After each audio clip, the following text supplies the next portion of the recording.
Bachelor's Way, making secondhand chic. Hi, it's Ronda Batchelor from Bachelor's Way. Welcome back to our basement project.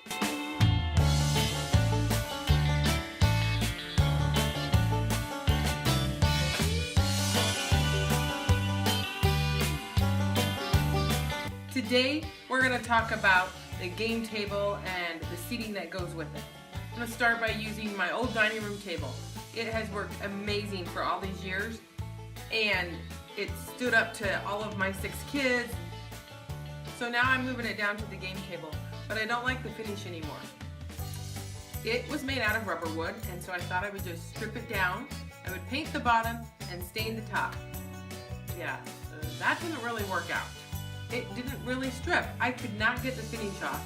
I left paint remover on there for I don't know how long. I couldn't get it off. I sanded and sanded and sanded and sanded. Did I mention that I sanded?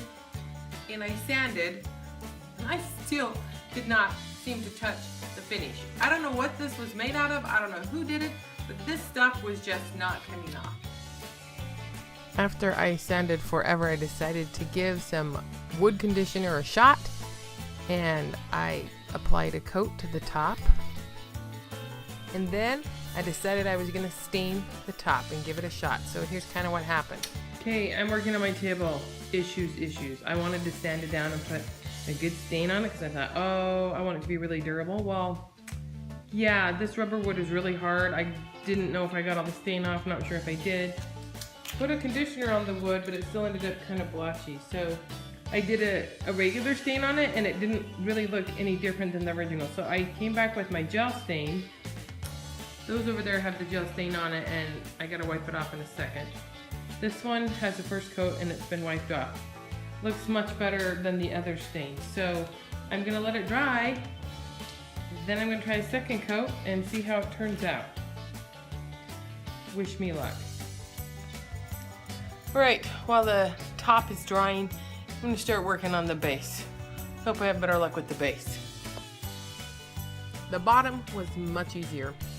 To transform it, I used black craft paint, chalk paint, and wax.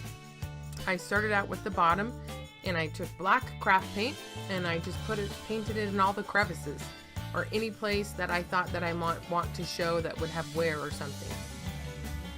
Step 1 complete. It's kind of like a cartoon. Before I put the chalk paint on, I did go through and use Vaseline to highlight some of the black areas that I wanted to come off easily. And then I put on 2 coats of chalk paint, which was very easy. This was my first experience with chalk paint, and I really liked it.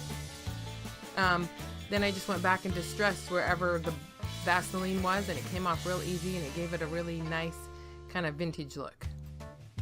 Okay, things were going much better now than the top was, and the last step was to apply wax. You just kind of rub it in and then buff it off. Okay, now that the bottom was done, you might be wondering what happened with the top. So, in the end, I ended up just painting the whole thing with chalk paint. I just did not like the way the stain turned out. It was very splotchy and streaky, so I just painted over the whole thing with chalk paint. It turned out really great.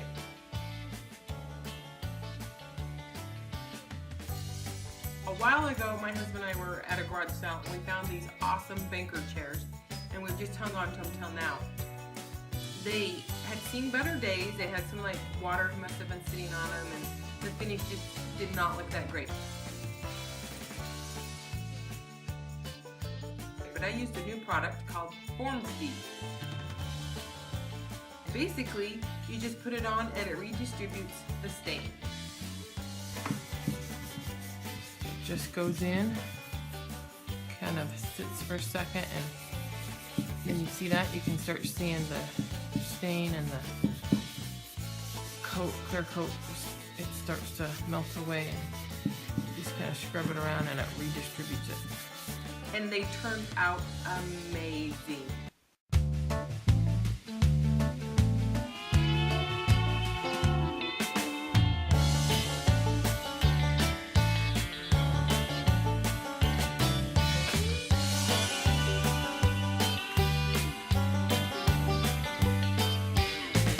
other side, I didn't want a back of a chair. I didn't really want anything rubbing on the wall. And since there's a wall there you can lean against, and so it wasn't as imperative that I had a back or a chair with a back. So I just used a bench. Let me tell you this story about this bench. The Restore that supports Habitat for Humanity, as we were leaving, there was like this little door that went to like some little space that was kind of like underneath back in the back. No bigger than like 8 foot by 5 feet across maybe. There happened to be this bench in there. I don't know if it was an old pew used in the church or what, but I pulled it out, and so I went back in and asked them, how much for this?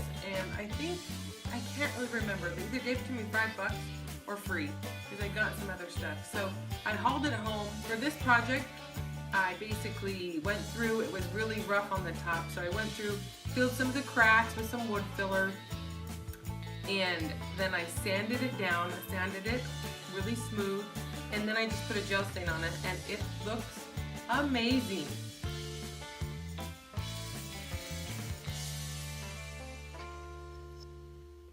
We're done with the game table and the seating to go with it. I could not be happier with how it all turned out. It didn't cost us hardly anything because I already had the table, the chairs. I got a long time ago at a garage sale, and like I said, I think I got the bench for like $5 or free. We will be playing games forever. Stick with me if you want to come and see the rest of this basement.